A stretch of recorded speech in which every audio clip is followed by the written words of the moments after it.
আমার ছোট ভাই একদিন এই আমার মাদ্রাসায় গত শনিবারে ইসলাহি মাহফিলে গেছে। তো আমার আম্মা আমার বাসায় মাদ্রাসার পাশেই, মায় আমার বিবিরে বলে রাখছে আমার ছোট জন হেতে আসবে মাসুদ, তার লাগে তরমুজ কাইটা রাখো, আঙ্গুর ইয়া করে রাখো, হেতে আইব রাতে আমার লগে দেখা করে যাইব। মানে আমার ছোট ভাই সে থাকে কুমিল্লা শহরে, আর আমি থাকি তো ময়নামতি ক্যান্টনমেন্ট, আমার মাদ্রাসার পাশে বাসাতে। আমার আম্মা এখন আমার কাছে, ভাইদের কাছেও থাকে, আমরা মিলেমিশে থাকে। তো মা এই রাত্রিবেলা 11:30 বাজে ওই আমার ভাইটা আরো 5-6 জন লোক নিয়ে আসছে, মানে আমার মাদ্রাসার ইসলাহি মাহফিলে প্রত্যেক মাসের দ্বিতীয় শনিবার আমার মাদ্রাসায় ইসলাহি মাহফিল হয় ময়নামতি কুমিল্লা ক্যান্টনমেন্ট।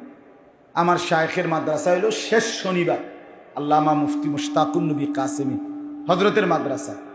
তো ওই আরো যে 4-5 জন লোক নিয়ে আসছে, তার খেয়াল ছুটে গেছে, রাত হয়ে গেছে 11:30, ওই গেছে গা বাসায় কুমিল্লা শহরে। পরের দিন আমি যে রাত্রে এসে শুইছি ফজরের নামাজের টাইমে, আমি মারে উঠাইছি, ওই যে মার রুমে গিয়ে যে মা নামাজের জন্য ওঠেন, উঠাইয়া মা মুখ চোখ খুললেই বিশ্বাস করে মা প্রথম কথাটা বলছে, ফুত হেতে আমার লগে দেহা না করিয়া কেমনে গেল? ওই আমার ভাইটা, যে ভাইটা, মানে আমি অবাক হয়ে গেলাম, হায় মা, একবার তোমার সাথে সন্তান দেখা করলো না। তো ফজরের ওয়াক্তে মার প্রথমেই মনে পড়লো এই কথা যে ফুত হেতে আমার লগে দেখা না করিয়া কেমনে গেল? আমি দিনের বেলা একটু পরেই ফোন দিয়ে কইছি, তুমি শেষ মনে করলে, তাড়াতাড়ি আগে মার কাছে একবারে জ্বললে যাবে। মা জিগাইছে তোমার কথা সকালে, ভাই আমি তো ভুলে গেছি, বা আমি লোকচন্দ্রের কারণে গেছি গা, আমি অক্ষণ আই তাড়াতাড়ি মা জিগাইছে তোর। মা যদি বলে, মা যদি আফসুস করে ক্ষতি হবে কিনা সন্তানের? তো মা যদি আফসুস করে সন্তানের ক্ষতি হয়, রব্বুল আলামিন যদি ডাক দিয়ে বলে, বান্দা আজ তো 1 বছর হয়ে গেল, 6 মাস হয়ে গেল, কোনদিন তো আমার ফজরের নামাজে সেজদা দিলা না, কেমনে পারলা বান্দা, কেমনে সইলা বান্দা? তখন কি হবে আমাদের? আল্লাহ আমাদেরকে মাফ করে দেন। চলেন ইনশাআল্লাহ নিয়ত করি জিন্দেগি বদলাবো। বলে না যুবক ভাই, তোমরা বলো না জীবন বদলাবো ইনশাআল্লাহ, 5 ওয়াক্ত নামাজ পড়বো ইনশাআল্লাহ। হিম্মত করি ভাইয়া, হাত নামান, হিম্মত করেন, হিম্মত করেন। পারবেন না কেন? আরে বলে ছেলে তুমি পারবা না কেন? কেন নামাজ পড়বা? আহা, দেখতে দেখতে জীবনটা শেষ করে দিচ্ছি। শুধু একটা বেডির লেগা, নারীর ছবির লেগা, নারীর লেগা জীবনটা ফানি করে রেখে। আরে বেকুব, এমনিই তো তুই বিয়া করে নিবে না। এত বাপ দাদা 14 গোষ্ঠী স্বামী স্ত্রী মিলন, বিবাহের এই সম্পর্কের ভিত্তিতেই তো আমরা এই পর্যন্ত আইছি। তো এটা একটা সাধারণ বিষয়, ঠিক কিনা? বিষয় নারী পুরুষের এই সম্পর্ক, এটা তো হবেই, মিলবেই। আল্লাহ তো বলছেই, আমি যাকে পুরুষ বানিয়েছি তার দেহের অংশ থেকে তার স্ত্রীকে বানাইছি।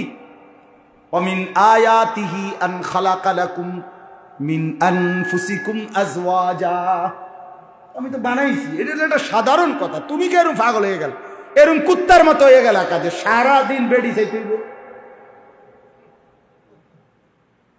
বলেন না কেন? বলো ছেলেরা, বলো কত লক্ষ বেডি দেখলে তোমার শখ মিটবে? কত উলঙ্গ, লোনা পানি, পরিষ্কার কিতাবে আছে আমরা পড়ছি, লোনা প্রাণী তৃষ্ণা। এই বেটা লাইটটা নামো বেটা, ফালতু বেটা, ছাড়ো হেলান ছাড়ো, গাফেল। ও হে ছায় কারে কয়, হে খুঁজে পাইছে না কারে? তোমারে বলি, তুমি মোবাইলের যে লাইট জ্বালাই রাখছো তোমারে বলছি, তুমি মানুষ পায়ে পাও না, কারে কই?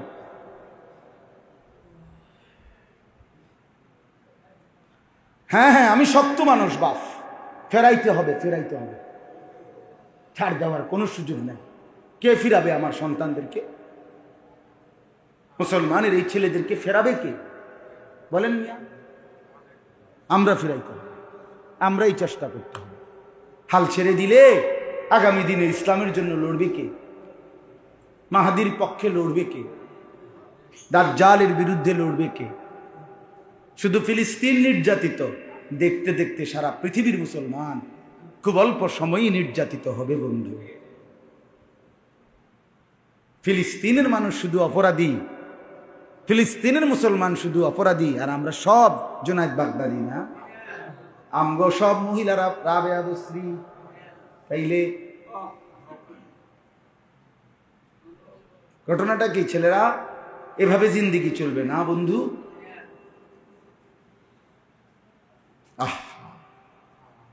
আল্লাহ মাফ, কি যেন বলতেছিলাম ভুলে গেছি, কি একটা উদাহরণ দিতেছিলাম। হ্যাঁ মাশাআল্লাহ, জাযাকাল্লাহ, হাইয়াকাল্লাহ। মানে কিতাবের মধ্যে আছে লোনা পানি, তৃষ্ণার্ত ব্যক্তি যদি পানি লবণাক্ত পানি খায় তৃষ্ণা মেটে না। কি মিটে না? বরঞ্চ আরো তৃষ্ণা হয়। যতক্ষণ পর্যন্ত পবিত্র পানি, মিষ্টি পানি পান না করে ততক্ষণ তার তৃষ্ণা নিবারণ হয় না। এই জন্য লোনা পানি তৃষ্ণা নিবারণ করে না, বরং আরো কি বানায়? তৃষ্ণার্ত বাড়ায়, তৃষ্ণা বাড়ায়।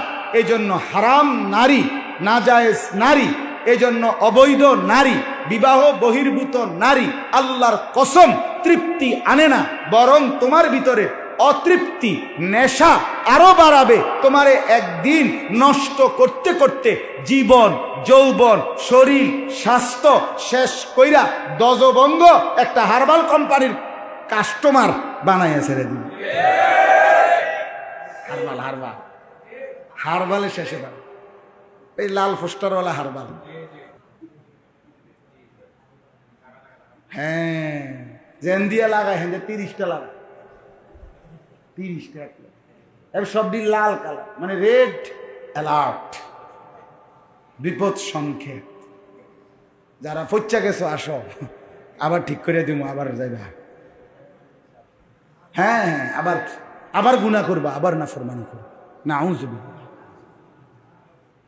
নাউযুবিল্লাহ। আল্লাহ আমাদেরকে মাফ করে দেন।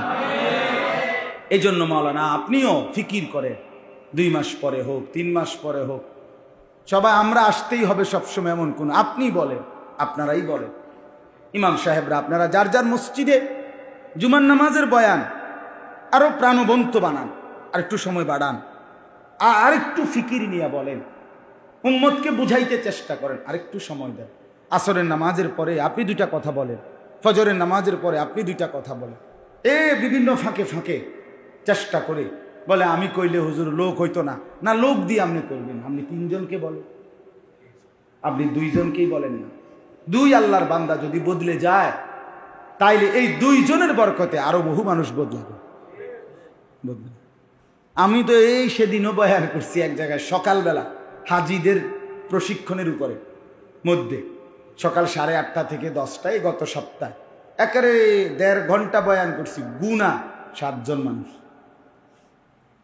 না এর বেশি হয়েছে না, ওভার সিস্টেম না, এরা তো শুধু হাজিরা আইছে, আইসেই 7 জন, খালাস আল্লাহর জন্য বলা।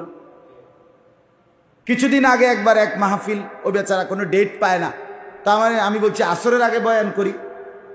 হ্যাঁ হুজুর এর সময় তো লোক হইতো না। আমি আমনে আর আমি আমি তো থাকবো হুজুর, আমি আপনার দাওয়াত দিয়ে কই যাব। আমি তো ঠিক আছে, আমি পরে আমি আসরের আগে 1 ঘন্টা 10 মিনিট প্রায় বয়ান করছি। ঠিক গোনা 8 জন মানুষ, 9 জন না 8 জন। খালাস, সমস্যা কি? আল্লাহর জন্য বলা। এই জন্য আমি বুঝাইলাম আর কি, এখানে জনপ্রিয়তার কিছু নাই। উনি জনপ্রিয়, উনি কম জনপ্রিয়, উনি আইলে লোক হইব, উনি আইলে লোক হইতো না, না না না, লোক আসা যাওয়া মাকসাদ তো না, মানুষের পরিবর্তন মাকসাদ, পরিবর্তন মাকসাদ। আমাদের এই যে হাফেজ সাহেব, হাফেজ আবু সাইদ ভাই, ও নইয়ার তার মাদ্রাসা, ওইখান থেকে আসছে এখানে আজকে ইসলাহি মজলিস। তা আমি ওনার মাদ্রাসায় এই রবিবারে গেছি। শনিবার রাতের 11:30 বাজে ওনার ভাই ইয়াসিন ভাই হাফেজ শুনছে যে আমি রবিবার দিন নলচক মাদ্রাসায় মাগরিব বাদ বয়ান করুন। তা আমার কইতেছে হুজুর এসার পরে যাওয়ার সময় আমগো মাদ্রাসায় একটু আইবিননি, খানা খাবে। আমি বললাম না, এসার পরে আমার বয়ান নাই, তবে আমি ওই নলচক মাদ্রাসায় নতুন মেশকাত জামাত খুলছে, ওনাদের অনেক আবদার ছিল, ওইখানে একটু পড়াইতাম ছাত্র করে। তা আমি বলছিলাম ইনশাল্লাহ আমি চেষ্টা করবো। তা আমি নিয়ত করছিলাম আজকা যেহেতু বয়ানেই যাব, আসার পরে উনি পড়াম। উনি আমার এইখান থেকে আইসা ফজরের পরে আবার বলতেছে, হুজুর আমি আজকের দিনেই রাত্রে আসার পরে ইসলাহি মাহফিল এই মাদ্রাসায় করাইতে চাই, আমনে কুদুরে এনে আইবেন। আর তখন আমি বললাম ঠিক আছে আমি যাব, প্রয়োজনে আমি আবার ফোন দিলাম মাদ্রাসায়, দিয়ে বলছি যে আপনাদের ছাত্র করে আমি আসরের পরে পড়াবো, আমি আপনাদের এখানে এসে দুপুরের খানা খাবো, নলচক খাইয়া পড়াবো। তা আলহামদুলিল্লাহ দুপুরে গিয়ে ওখানে খানা খাইছি, আসর থেকে মাগরিব তালেব এলেমদেরকে পড়াইছি, এরপরে মাগরিব থেকে এসা বয়ান করছি ওইখানে করে, আবার আইসা ওনার মাদ্রাসায় অল্প কিছু মানুষ তাৎক্ষণিক যা হয়েছে আলহামদুলিল্লাহ ভালো হয়েছে। তো এদের জন্যই বলছি, একদিনের ব্যবধান 12-14 ঘন্টার ব্যবধান, বলতে থাকা আল্লাহর জন্য। কভি ইধার কভি উধার, কভি জমি পর কভি আরশ পর, কভি দর বদর। নবীজির সিফাত ছিল কখনো এদিকে কখনো সেদিকে,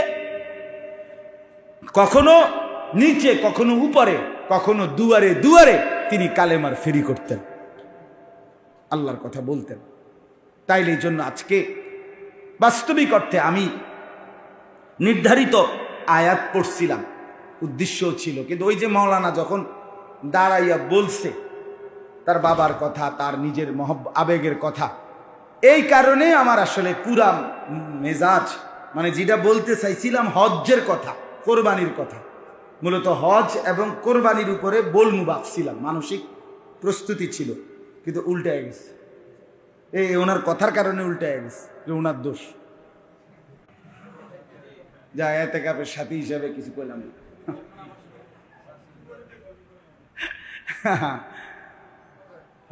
এই জন্য বললাম, অর্থাৎ মূল কথা ছিল না যে বলছিল এই কথাটা, যে মহল্লার এই মানুষগুলো যদি দিন শিখে, বাচ্চাগুলো কোরআন পড়ে, হাফেজ হয়, তাহলে আপনাদেরই লাভ, ঠিক কি না বলেন না?